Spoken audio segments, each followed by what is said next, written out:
Welcome to Intelligence Squared. I'm Chris Miller, and our guest today is Edward Fishman. Edward Fishman is a leading authority on economic statecraft and sanctions. He teaches at Columbia University School of International and Public Affairs and is senior research scholar at the Center on Global Energy Policy.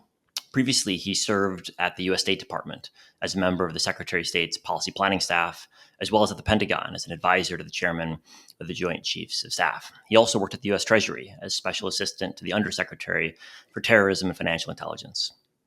His writing analysis are regularly featured by outlets like the New York Times, the Wall Street Journal, and many other publications. But we're here today to discuss his new book, Chokepoints: American Power in the Age of Economic Warfare, which explains how economic warfare has become the primary way in which the United States confronts international crises and counters its rivals. Welcome, Eddie, to Intelligence Squared.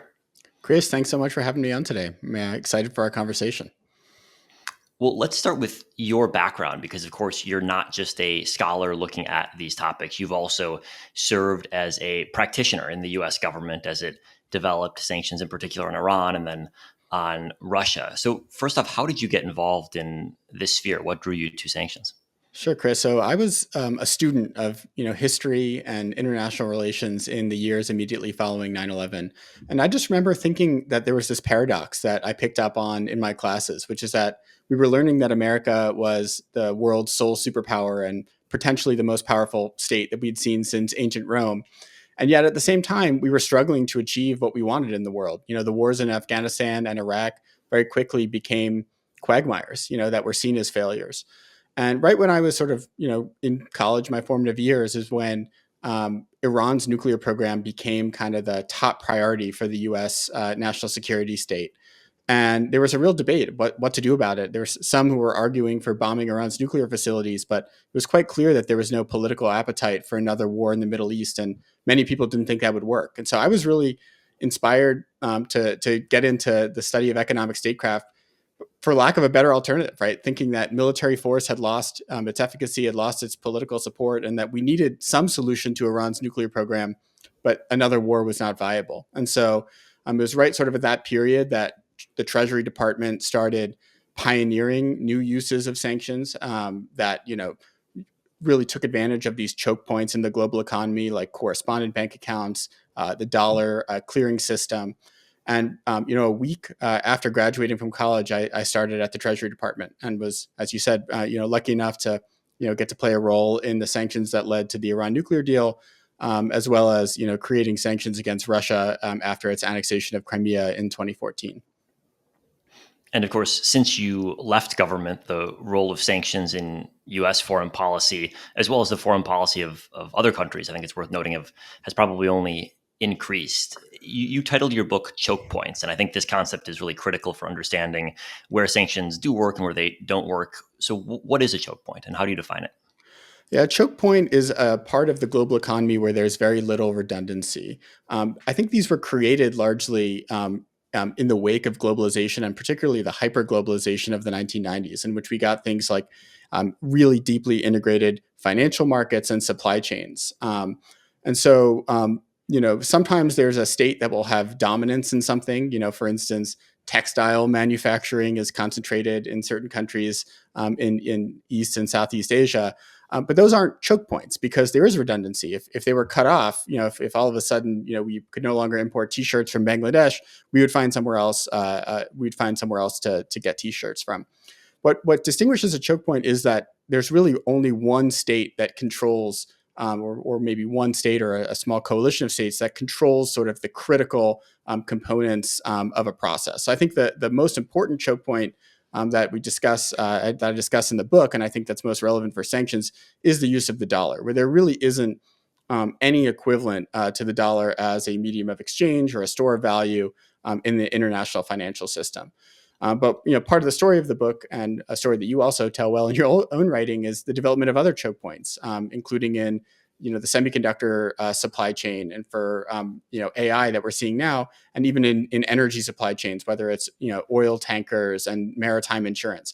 Some of these choke points are more potent than others. There are fewer redundancies, whereas others are can be evaded more easily. And I think the other kind of key point from the book, and one that's very important, when you're studying and looking at economic statecraft today, is that these choke points change over time. As industries evolve, as new technologies emerge, there will be new choke points tomorrow that are just as potent as the ones that the U.S. and China and other countries weaponize today.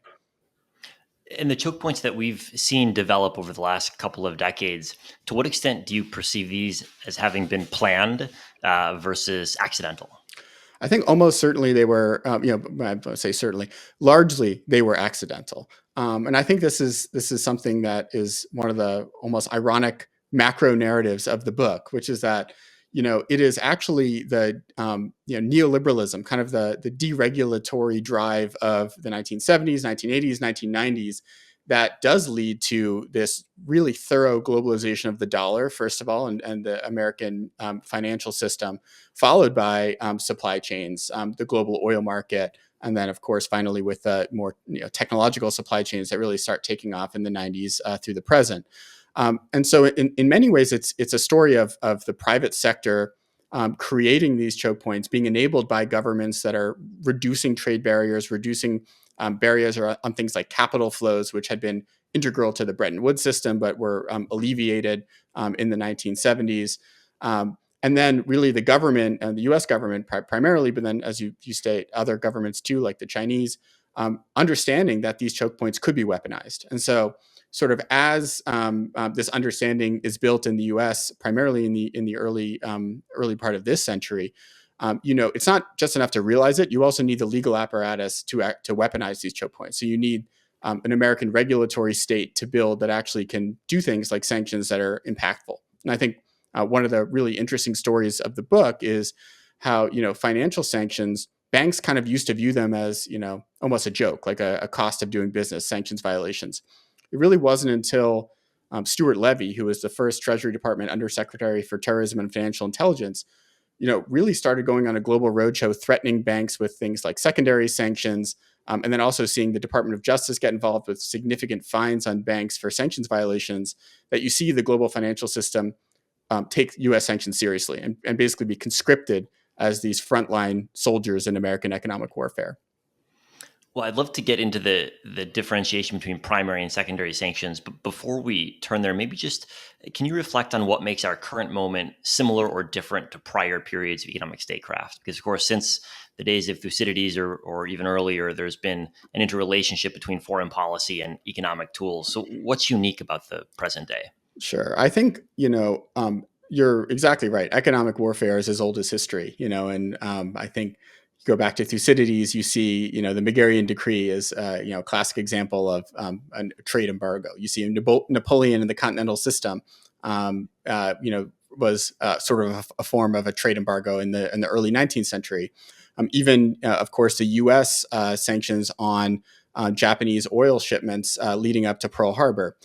I think the thing that is so different today is there are really two things. One is that the use of sanctions today for to be powerful does not require the backing of naval force. So historically speaking, Athens was able to have this embargo on Megara because they had a maritime empire that was backed by the largest navy in the world that would blockade ports.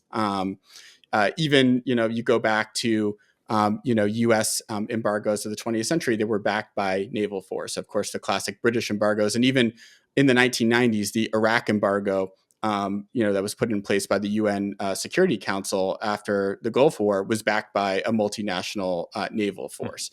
And so I think what that meant was there was a higher threshold to the use of economic sanctions because to make them impactful, you needed to deploy military force. But also they were kind of seen as almost a step toward the use of military force. There wasn't as clear of a dividing line between economic statecraft and military statecraft. I think the other thing that's so different today is that, historically speaking, unless you're dealing with empires like the Athenian Empire or the British Empire, you really needed a very broad multilateral coalition to make sanctions work. And that's why I think at least in the latter half of the 20th century, the UN sanctions were kind of seen as the gold standard, that you needed the backing from the UN Security Council in order for sanctions to work. And, of course, in this day and age, that's really hard. When you have great power competition between the U.S. and China and Russia, the UN is no longer viable as a coordinating mechanism for sanctions. What these choke points did, coupled with the expansion of the American legal apparatus and regulatory state, is they gave the U.S. unilateral power over the global economy, and it sort of made it kind of irrelevant to deal with things like the UN Security Council. And all of a sudden, you could have an official who probably nobody knows about, the director of the Office of Foreign Assets Control at the Treasury Department, sign a document and impose sanctions that were much more aggressive than even the UN-backed trade embargoes of the 1990s. Well, let's dig into OFAC as it's known. You mentioned earlier the extent to which sanctions enforcement was ramped up and the threat of secondary sanctions began to be levied. Can you walk us through that moment and explain what changed and why that was such a powerful shift? Yeah, it really does come in this period, kind of in the mid-aughts, when it's very clear that Iran is developing a very serious nuclear program. This is happening in the wake of the U.S. invasion of Iraq, which was ostensibly, was justified to get rid of a nuclear program in Iraq that didn't exist. And so all of a sudden, you had this very, sort of ironic situation where the U.S. had invaded Iraq to, prevent an illusory nuclear program, and then you had a real nuclear program developing in the country next door, and there was no ability to use military force. And so, what winds up happening is, Stuart Levy becomes the first head of this new department of the Treasury called the Division of Terrorism and Financial Intelligence. It oversees OFAC, and he basically understands that, his background as a lawyer, that it's not just about getting other countries on board with sanctions. And in fact, countries can sometimes be secondary. The key thing was getting banks on board. And he could go talk directly to the CEOs of banks in Europe and Asia. And so he basically goes on this roadshow, 2006, 2007, declassifying intelligence, telling banks exactly what Iran is doing to manipulate the formal financial system to support its nuclear program. And many banks just decide it's not, they don't want this reputational risk, so there are certain numbers of bank CEOs that, even just, setting aside the financial, potential financial downside of sanctions violations, they decide to get out of Iran. There are a few stragglers, right? You have HSBC, which continues doing business with Iran, Standard Chartered, BNP Paribas. What happens in the years that follow that is those banks are fined billions of dollars for violating sanctions. And they're not just fined, they're also really intrusive compliance regimes that are imposed on them by the Department of Justice. Corporate monitors put in place that are effectively monitoring their compliance protocols. And so banks really can no longer view sanctions violations as a cost of doing business. I think the other factor here, too, is during the Obama administration, you have a bipartisan supermajority in Congress led by people like Bob Menendez, the former New Jersey senator, and Mark Kirk, who at the time was a Republican senator from Illinois, who basically come up with really draconian sanctions laws that pass with veto-proof majorities. And so what that does is it kind of forces the Obama administration to be much more aggressive than it would otherwise be. And as a result, you wind up actually getting the authorities that are needed to, for instance, persuade China to reduce its imports of Iranian oil, which was something that I think was unthinkable before you had the threat of secondary sanctions. And what made it so hard so that no one just set up a new bank in a country that wasn't part of the U.S. coalition, like in China or somewhere else, and start financing these trade relationships on their own? Why were these so effective at blocking out any new competitors? Yeah, sure. So the way that, for instance, the Iran oil sanctions work, which were the most, I think, important ones, was they really worked through the threat of financial sanctions on foreign banks. So if you think about it, when Iran is selling an oil shipment to a Chinese refinery, it's getting paid through the banking system, and ideally, it's getting paid in a hard currency like dollars.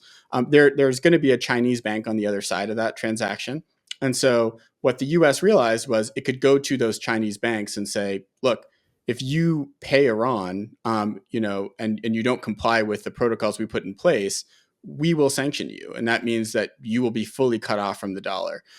Even banks in China, even banks in places like India and the UAE, being cut off from the dollar was something they weren't willing to risk, and it's certainly not willing to risk just because they wanted to facilitate transactions for Iran's oil sales. That's because most international trade, even when two non-U.S. countries are involved, use the dollar as a way station, and so For these banks, it was not worth the risk. You make a good point that there's always there are always some folks who are willing to take these risks, and there's one Chinese bank called Bank of Kunlun, for instance, that was sanctioned in 2012 for doing business with Iran and continued doing it. But I think what you wind up seeing is that at least at the scale that Iran would need to have a fully thriving oil sector with significant export revenues that they then could use freely around the world. It's really hard to do that through one small Chinese bank that's under U.S. sanctions. And so, as a result of these measures you describe in the book, Iran's oil exports fall dramatically, and that's a key factor that leads to its eventually signing the nuclear deal that was negotiated under the Obama administration. And then, around the same time, we have the Russian annexation of Crimea and the start of Russia's aggression against Ukraine. And so, officials in the Obama administration turned to some of the same tools to punish Russia. So walk us through how that thought process developed and what the similarities and differences were between those sanctions regimes. Sure. Yeah. I mean, I think this is an important an area where it's important to think about the history and the chronology because I think folks often think of Iran sanctions in isolation from Russia sanctions and isolation from China export controls, but oftentimes it's the same officials in the Situation Room making decisions on all of them, and so the context is very important. And I think one of the more interesting, historical dates that we have in the book is November 24th of 2013, which is the day that the U.S. signed the Joint Plan of Action with Iran, so the original nuclear deal that froze Iran's nuclear program. And it was also the same day that you first had 100,000 protesters pour onto the Maidan in Kiev, which of course starts the crisis that leads to the annexation of Crimea just a couple months later. And so I think this parallel is so important because the Ukraine crisis of 2014 really starts at the high point of confidence in the use of sanctions as a tool of statecraft. U.S. officials were, in some ways, like it was, and I was there at the time at the State Department. It was even for those of us who were true believers in sanctions, it was almost awe-inspiring to see that we just froze Iran's nuclear program without firing a shot. That this was just through the use of signing documents like at the Treasury Department and the State Department. And so I think it was natural that policymakers were attracted to the use of sanctions against Russia. But I think that there was a big difference, which of course is that Russia was a very large economy. It was the eighth largest economy in the world at the time. I think at the time its GDP was larger than all the other economies under U.S. sanctions combined. It was also, the world's largest producer of hydrocarbons, so oil plus natural gas. So it was a much harder sanctions target than Iran. I think that helps explain why it took the Obama administration so long to develop sectoral sanctions against Russia. Again, just to go back to the timeline, the Ukraine annexation or the Crimea annexation happens in March of 2014, and the first sectoral sanctions don't happen until July. I think a lot of that is officials just trying to get comfortable with the idea of what it means to impose sanctions on Russia. And I think you also see that there's real concern about blowback, and I think this is a big theme that we now see in economic statecraft against China, which is, it's not just that you worry about, can we sanction Russia? Will it hurt the Russian economy? Will it change Putin's calculus? It's, how is this going to affect the American economy? How is this going to affect the global financial system? And will we have political support? Are we going to lose the next election because of these sanctions on Russia? And those were real concerns for the Obama administration in 2014. And I guess there are two main differences between Iran and Russia. One was just size, as you say, and the second was probably the degree of interconnectedness, especially with Europe, but to some degree with the U.S. as well. And so that shapes the types of sanctions that the U.S. is willing to impose. You mentioned the word sectoral sanctions, which ended up looking very different than the Iran-style sanctions. Can you walk us through what those entailed? Sure. Yeah. So with Iran, the main sanction that the U.S. used, the most powerful sanction we used, was blocking sanctions. That's really when a target is fully cut off from the U.S. financial system. They can't transact with U.S. banks, and they also, to the extent they have assets in the U.S., they're frozen. With the U.S. Sanctions against Russia, blocking sanctions were considered too much of a risk, and particularly a financial risk. Another piece of context here is that we're still in the aftermath of the global financial crisis, and the Eurozone crisis is very much still going on. And so there's real concern about financial contagion in Europe.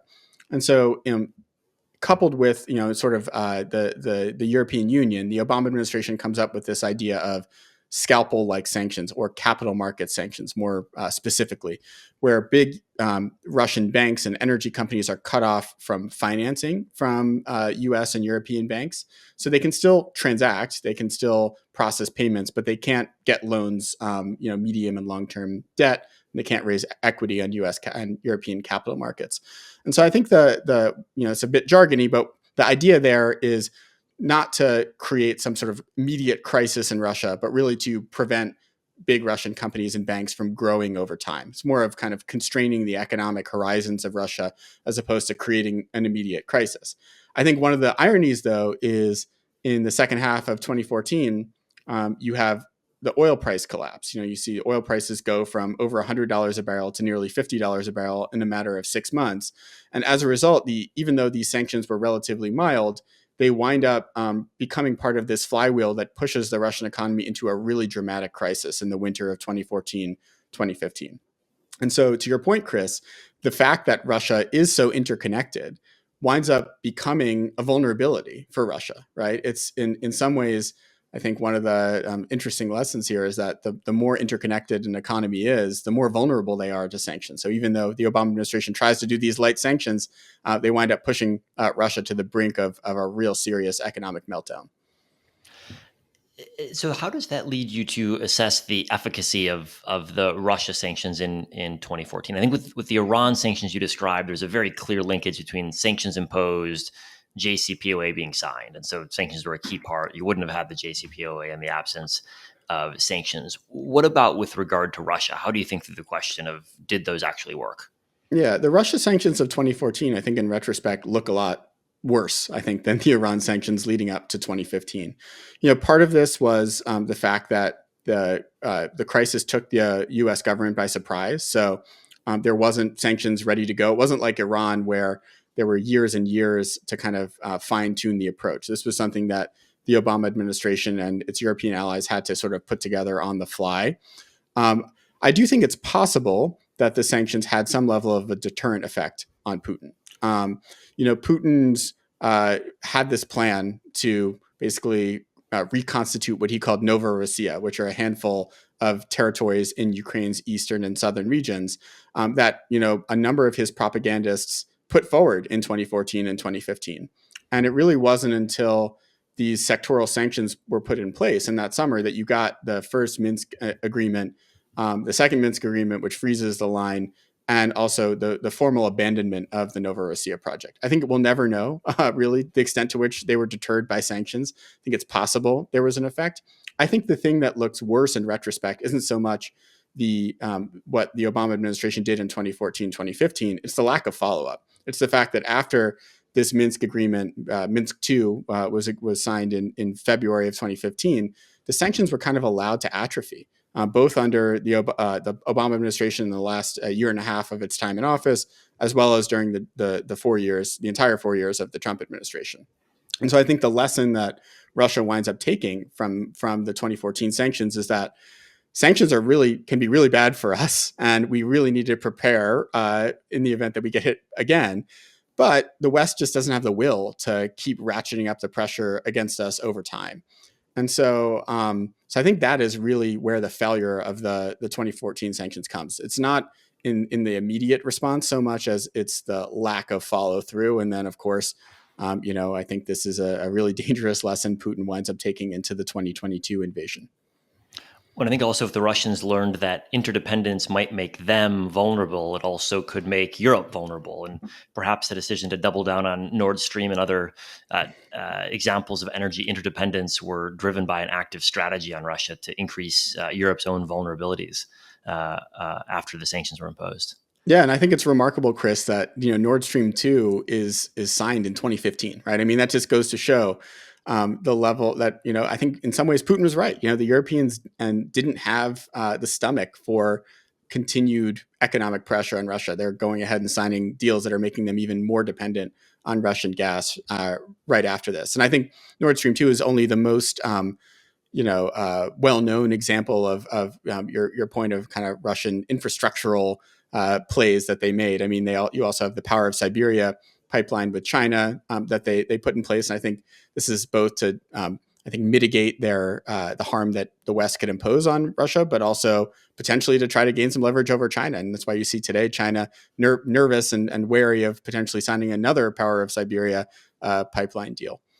Well, that's a great segue to China, which of course becomes the focus of the first Trump administration when he takes power in 2017. If Iran was small and easy to sanction, Russia medium sized, harder to sanction. China's, of course, very, very tough in this regard because of all the blowback that you get. And yet, nevertheless, President Trump starts, and then President Biden continued a policy of using a different set of choke points to try to restrain China's technological progress. So, walk us through similarities and differences in terms of the use of financial instruments vis-a-vis Russia and Iran, and then the new shift towards export controls in China. Sure. So I think one thing just to state out of the front, there's a question people ask, why have technology export controls been, kind of the forefront of U.S. policy toward China? Why is the Commerce Department playing such a big role and the Treasury Department not playing as big of a role? We can intellectualize it. We can come up with really neat answers to it. I think there's also contingent factors, historically contingent factors. One being that during the first Trump administration, Steven Mnuchin and the Treasury Department were not game for an aggressive China policy. They were, pushed back against things like export controls on Huawei, for instance.